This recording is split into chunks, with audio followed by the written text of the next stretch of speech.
Salut, c'est Guillaume, l'instigateur de ce podcast. Bon, je t'embête un peu, j'ai besoin de 400 donateurs mensuels pour avoir une sécurité financière et pouvoir continuer mes podcasts. Alors si mes podcasts t'inspirent ou t'aident, deviens un des 400 en cliquant le lien dans le descriptif de cet épisode ou en m'envoyant un email à guillaumefedepodcast@gmail.com. Merci. Bienvenue sur ce podcast qui aide les gays ou queers à s'épanouir sexuellement. Moi, c'est Guillaume, votre hôte. Je suis gay, j'ai 36 ans et avec ce podcast, je suis enfin sur mon chemin d'épanouissement. Ce podcast, c'est mon guide pour apprendre et me débloquer.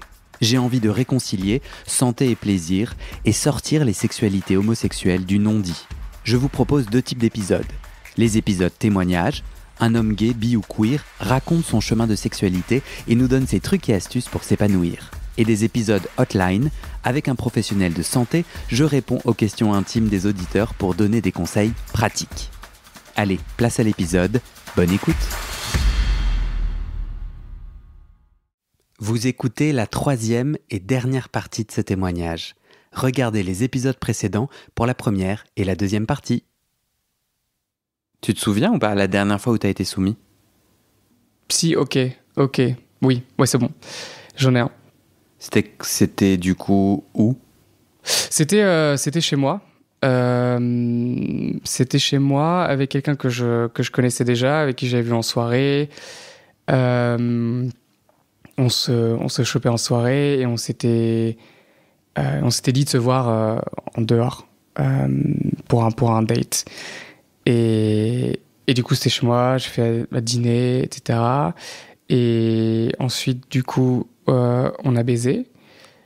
Et c'était très versatile jusqu'au moment où moi, j'étais passif et du coup, un peu plus soumis. Et comment t'exprimes cette soumission ?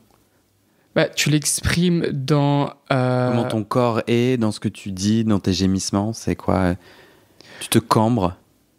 Tu peux te cambrer et pour moi c'est plus aussi laisser l'autre la liberté de faire un peu ce qu'il veut avec moi, cette soumission. C'est-à-dire s'il veut prendre mes bras et me c'est quoi le terme, me restreindre entre guillemets, ça va être dans la soumission aussi.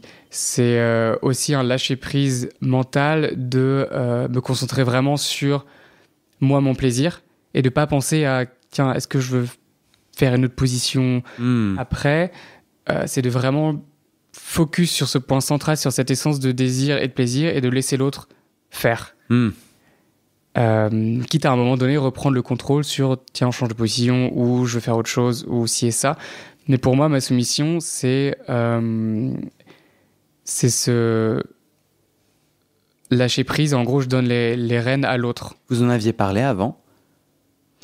On en avait parlé, non, pas nécessairement. Après, c'était pas, non, puisque comme c'est ces sortes de jeux de domination-soumission qui sont assez organiques, avec comment tu fais du sexe, le jeu des corps, des gémissements, et ça se fait assez naturellement. C'était pas le côté, on va faire un jeu de rôle en avance. Ouais, bien sûr, ouais. C'était pas nécessairement ça. Parfois, ça peut, tu vois, mais là, c'était pas. Non, c'était pas dans ce cadre-là. Comment le chemsex affecte toute cette réalité sexuelle sobre ? Donc là, tu viens de raconter tes sexes, avec un S, tes désirs, tes kiffs et tout. Quand tu prends du chemsex, tu vois des choses différentes ? Je peux t'aider. En fait, dans le pré-entretien, t'as dit, c'est marrant, sous chemsex, je suis plus attiré par le mec avec des muscles et une grosse bite que chemsex. C'est vrai. Non, tu regrettes que... Non, Merde. C'est vrai, mais ça fausse pas mal de choses. Le chemsex. Parce que même si tu as une connexion avec quelqu'un à la base, qui va être renforcée par les drogues, pour moi, ça reste toujours une connexion fausse. Et je vois que... sobre, comment dire, je rentre dans des schémas assez classiques porno via le chemsex. En gros, ce type de mec Le type de rapport est un peu plus agressif aussi, plus domi-soumis, mais plus, tu vois, ouais, un peu plus sexe agressif porno, quoi. C'est un peu plus... Dans sa façon de te pénétrer, ça claque. Je comprends pas, c'est quoi du sexe agressif? Un rythme plus Sportif. plus sportif, plus fort, plus rapide. Je le décris très... Moins kiffant pour toi, du coup? Non, kiffant. Ok. Mais... C'est plus bestial? Ouais, plus bestial. Ce qui est... Mais du coup, c'est ça qui est étrange, parce qu'en fait, moi, j'ai du mal à connecter avec le chemsex, ou le sexe que je fais sous chemsex, ou qui je suis sous chemsex, avec une partie de moi-même. C'est-à-dire que tout ce que je fais sous chemsex, j'aime, et j'ai l'impression que ça fait partie de moi, mais parce que c'est biaisé via les drogues, je doute. Ouais. Et je me dis, mais est-ce que c'est vraiment moi? Parce qu'en fait, si je suis sobre, je vais être capable de faire... de vouloir et d'aimer du sexe un peu plus bestial, ou du sexe doux, ou pas de pénétration, etc. Soit. Mais tout ce qui est ce chemsex, je pense que de base, de manière inhérente, je le doute et je le mets dans une case. C'est pas vraiment moi. Ouais, mais on parle de quoi là? C'est quoi le chemsex que tu pratiques qui est différent? C'est pas nécessairement. Enfin, c'est tout ce que je vais faire. C'est juste le chemsex en général, parce que en tout cas, t'as pas de pratique qui diffère, juste que je comprenne. Non, j'ai pas de pratique. Le chemsex change. Les gens changer marginalement, en fait, en termes de genre, en termes de rythme. Ce que je disais, c'est un peu plus agressif, des mecs plutôt musclés, grosses bites, etc. Ça change. Parce que ça devient une norme, chemsex. Mais c'est pas la norme, moi, dans mon sexe sobre. Sinon, et ça c'est change pas énormément.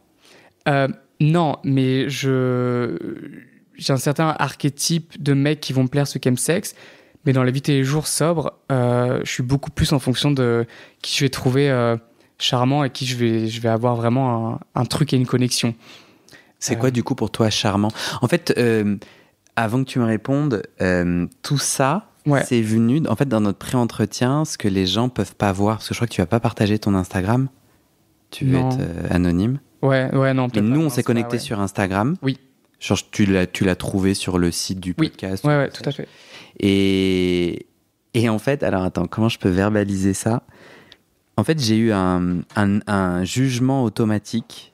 Je crois pas qu'il soit blessant, donc je peux le dire. Écoute, vas-y, je te dirai. Je ferai ma poker face. En tout cas, quand je te l'avais dit la première fois, je t'avais dit est-ce que c'est ok de dire ça? Et tu m'avais dit oui. Ah oui.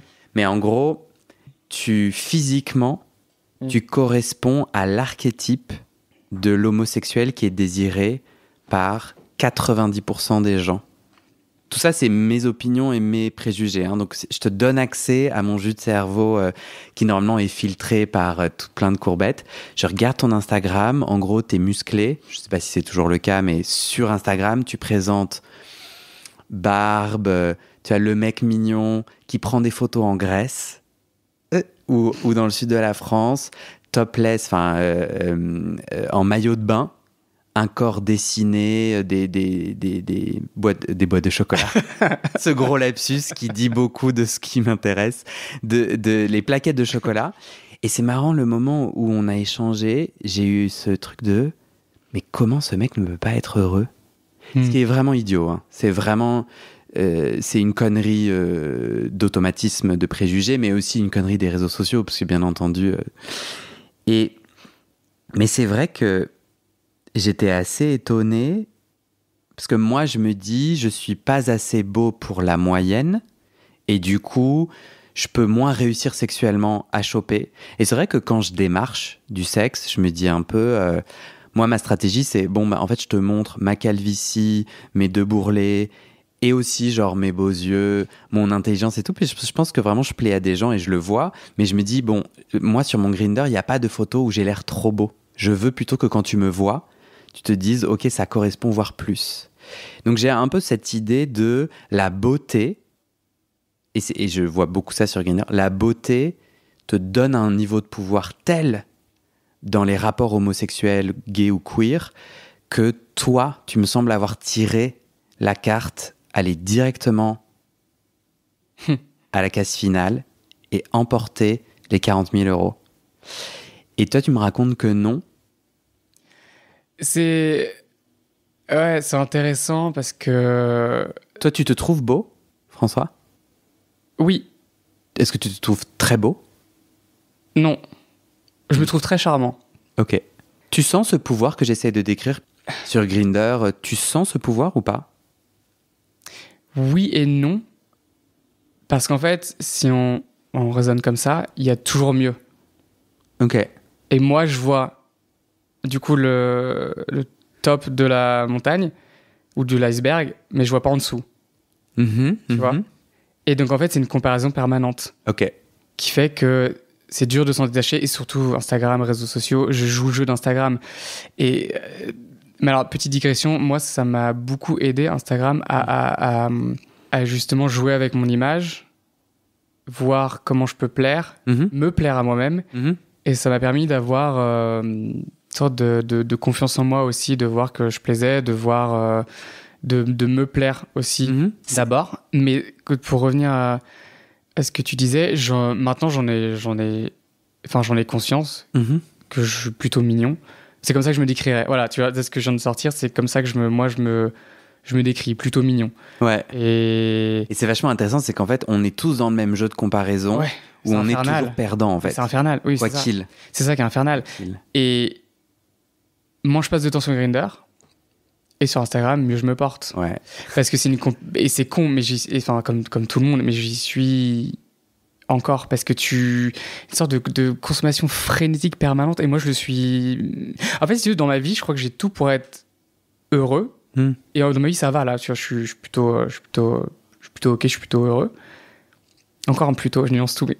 Bref. Mais ce que je voulais dire, c'est que tout est là, mais je me mets moi-même, mais je prends le bâton et je me bats moi-même, tu vois. Je me flagelle. J'ai aussi c'est une sorte de recherche toujours d'amour et de connexion, en fait. Tu vois, quand je vais dans les DM des mecs sur Instagram, je dis, mais qu'est-ce que je veux? Pourquoi je fais ça, tu vois? C'est juste de l'attention, c'est mon ego qui veut que la personne que je contacte me réponde, m'envoie des nudes et je vais être content, mais ça nourrit pas. En fait, c'est comme si tu te nourrissais de bonbons. Tu vois, t'es content, mais en fait, au final, ça te nourrit pas.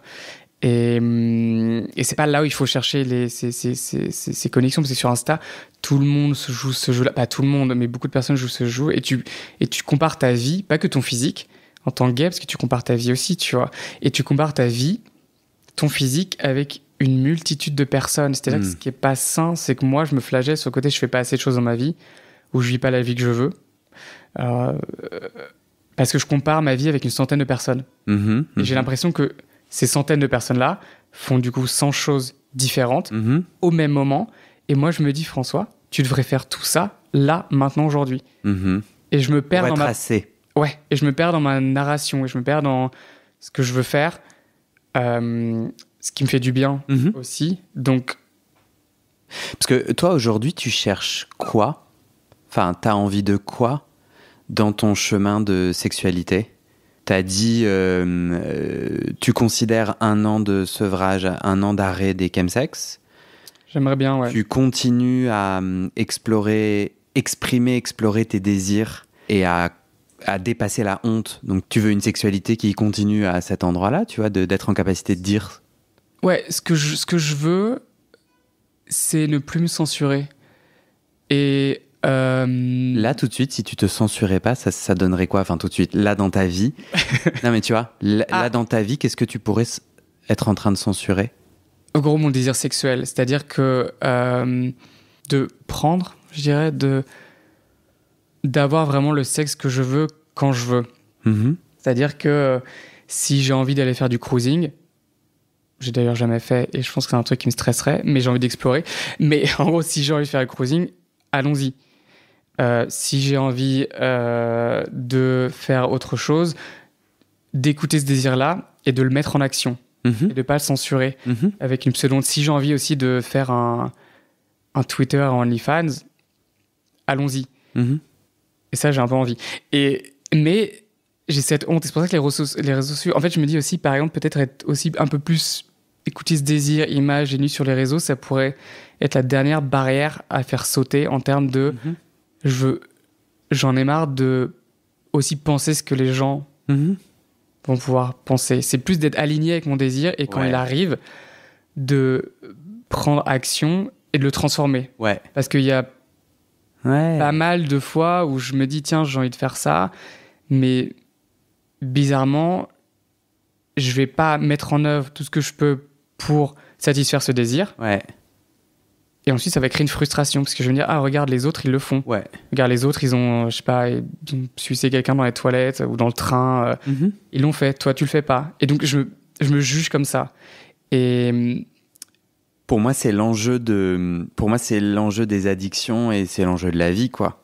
Et qu'en fait, c'était quand même une phrase bien bateau, là. Ouais. Mais je suis assez inspiré parce que, en fait, derrière le comment devenir sexuellement épanoui, qui est la question que je pose avec ce podcast, bah, en fait, il y a épanoui tout court, quoi. Épanoui tout court, ça veut dire à l'endroit de mon désir. Donc, ça veut dire, pour moi, j'enlève toutes les couches d'attendu, des normes.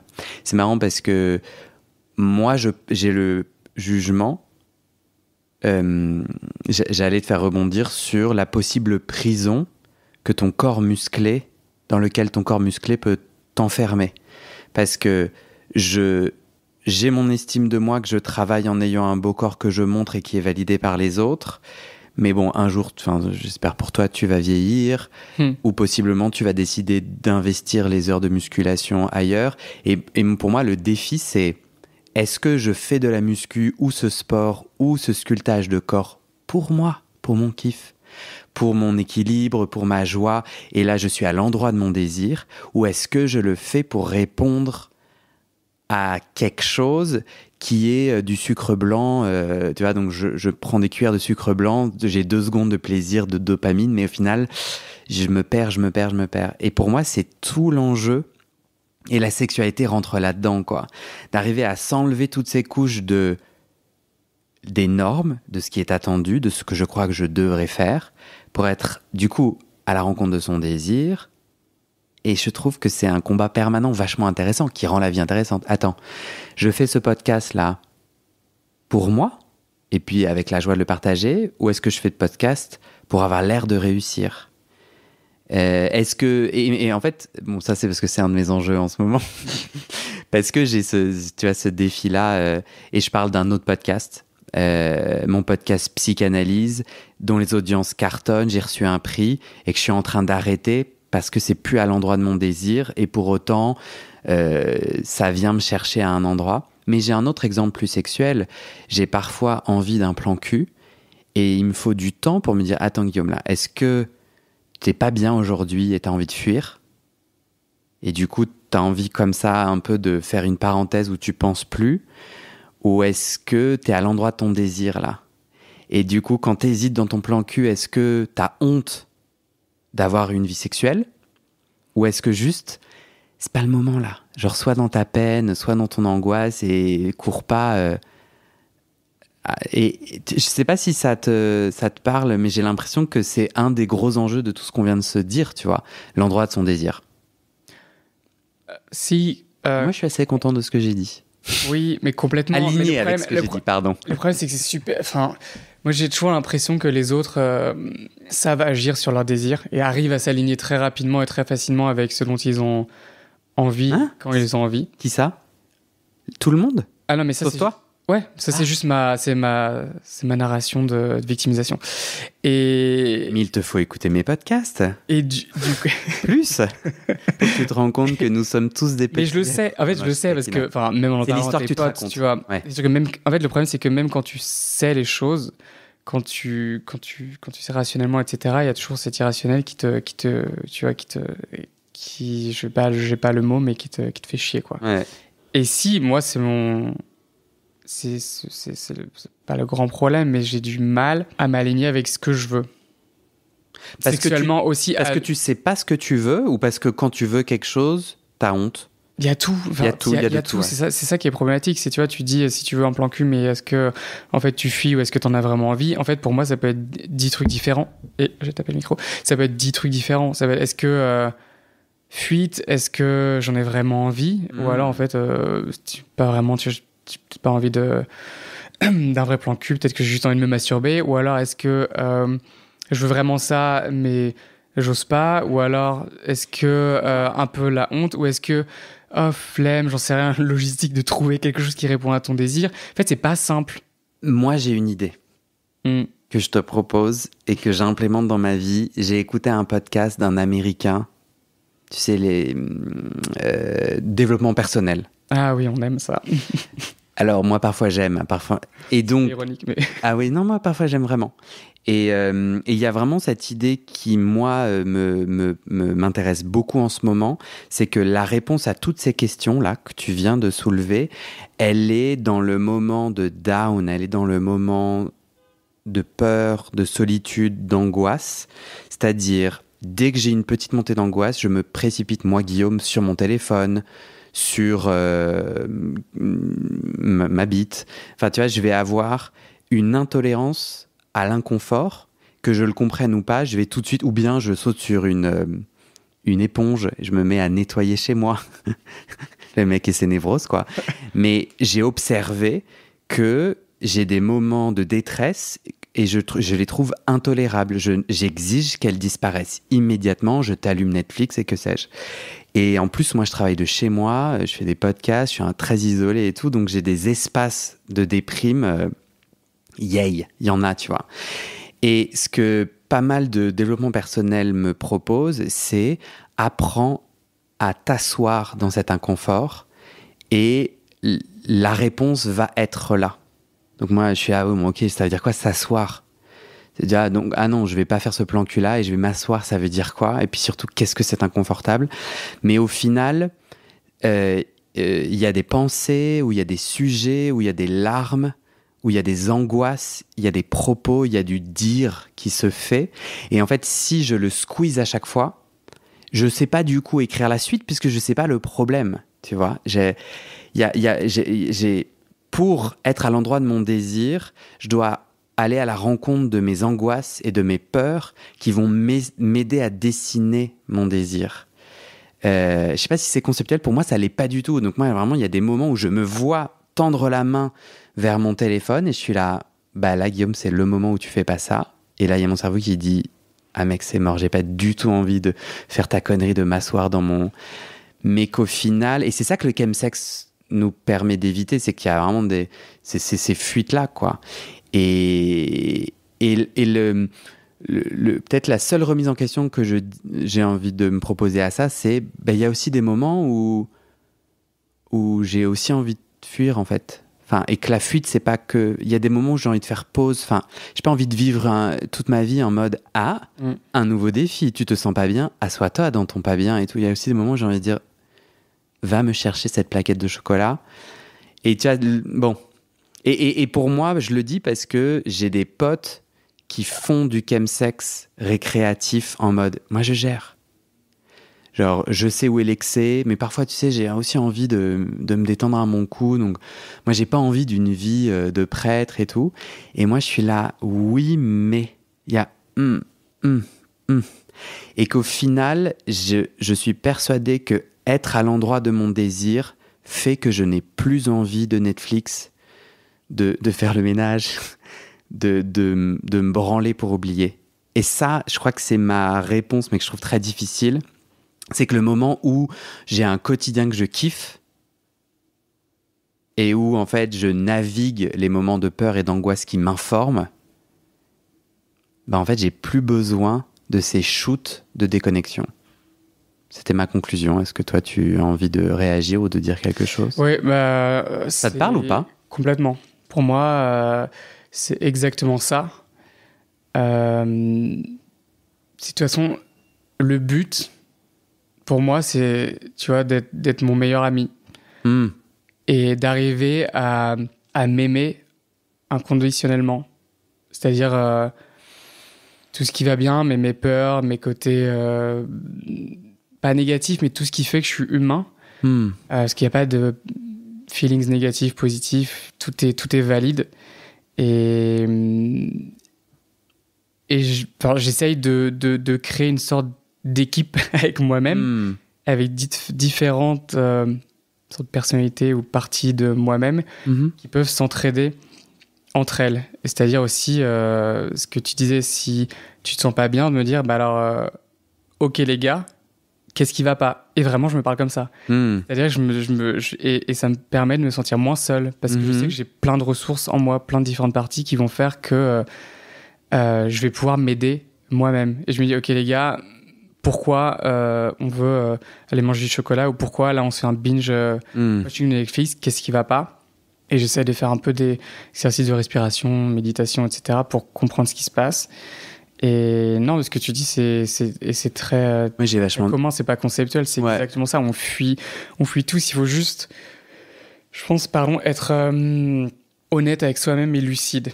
Et voir, et s'en rendre compte, en fait. Il faut aussi, parce que certaines personnes qui ne s'en rendent pas compte, je pense que le premier pas, c'est de réaliser que tu fais ce genre de choses. Qu'il y a ces comportements d'échapper, ouais. Complètement. Et moi, j'aurais envie d'ajouter un détail, c'est que je trouvais ça très pressurisant de me dire « Qu'est-ce qui se passe, Guillaume ?» Parce que la plupart du temps, en fait, ce que j'ai découvert, c'est que je ne sais pas te dire ce qui se passe. Et du coup, mais moi, personnellement, dans mon intime, ma bulle intime à moi, c'était pas accompagnant et soigneux d'essayer de m'auto-analyser immédiatement pendant le moment. Et ce que j'ai découvert, tu vois, là, en ce moment, par exemple, il y a eu un soir, j'allais pas bien et j'arrivais... Et je savais pas ce qui se passait. Et j'ai essayé de faire appel à mon intuition. Alors, je sais pas, mais de plus en plus, j'essaie d'utiliser, genre, vas-y, qu'est-ce que je pense là que je pourrais essayer de faire? C'est quoi le petit pas? Vas-y, c'est quoi le... Quitte à ce que après tu files sur Instagram ou sur Grindr et tout, mais genre juste avant, qu'est-ce qui...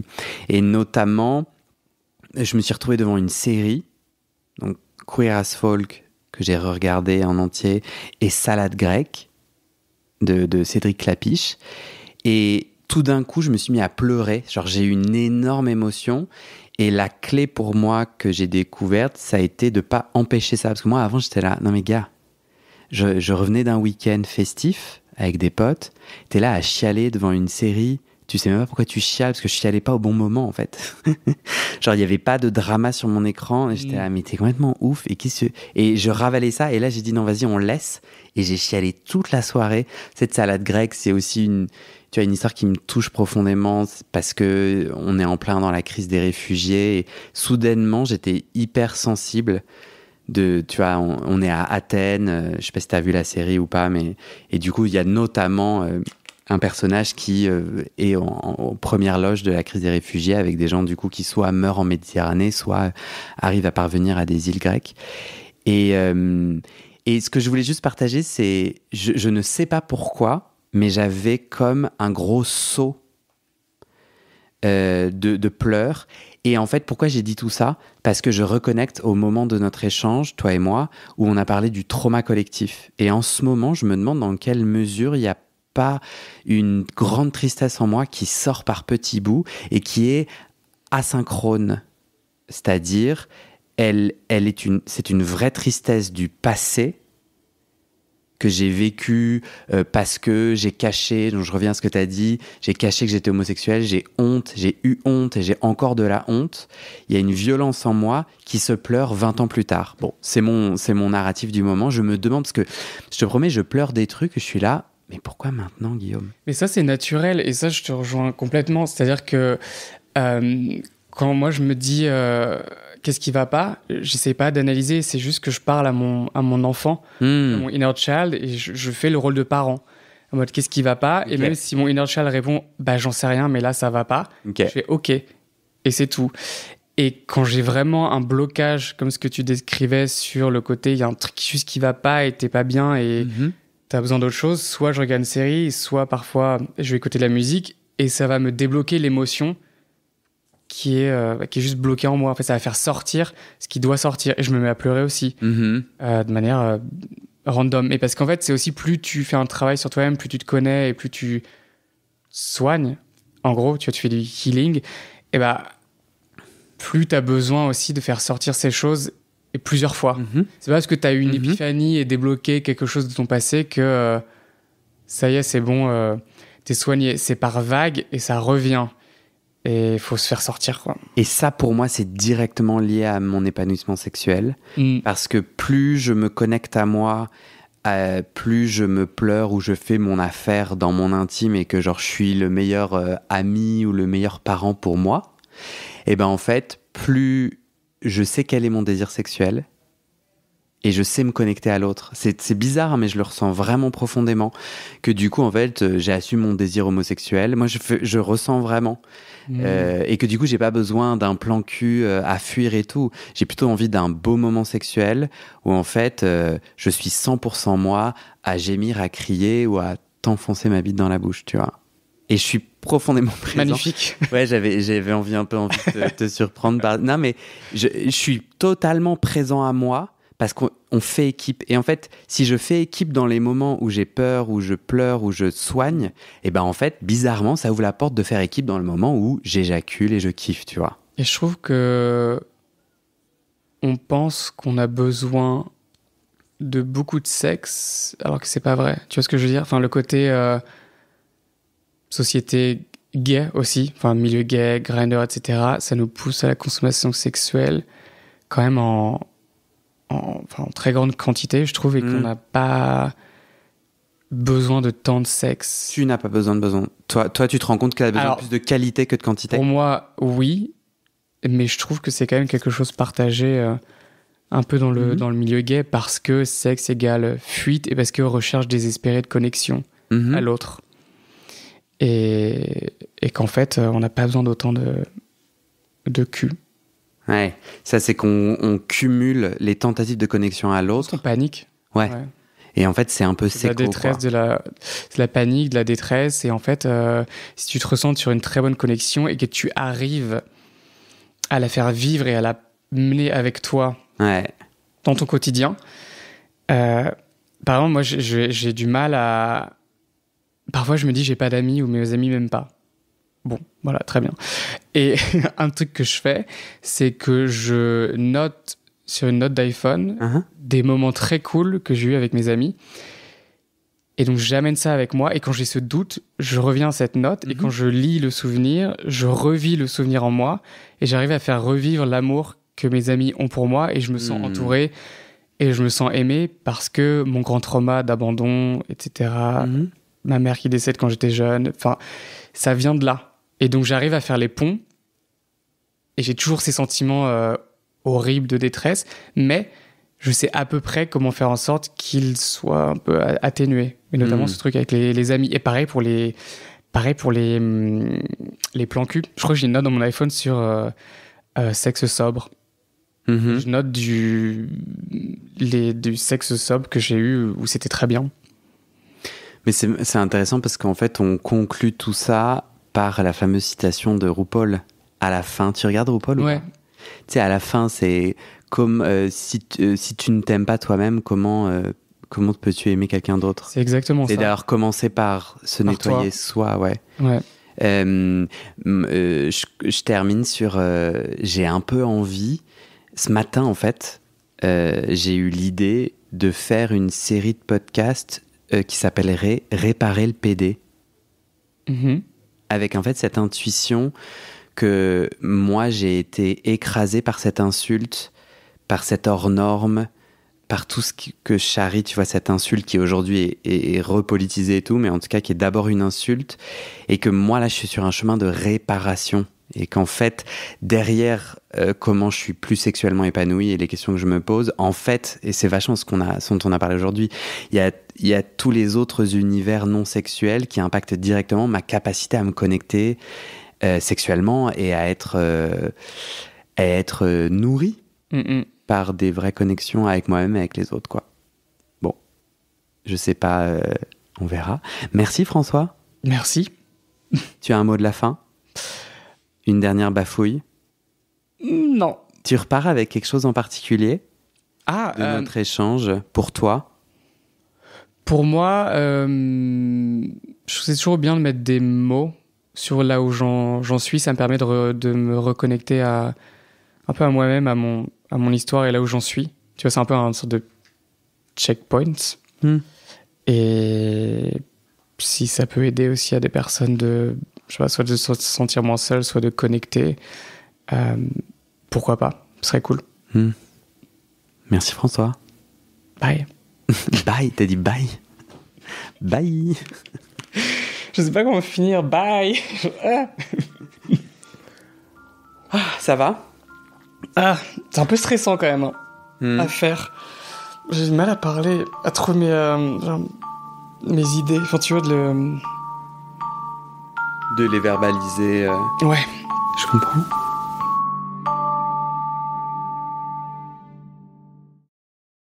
Et c'est la fin de cet épisode.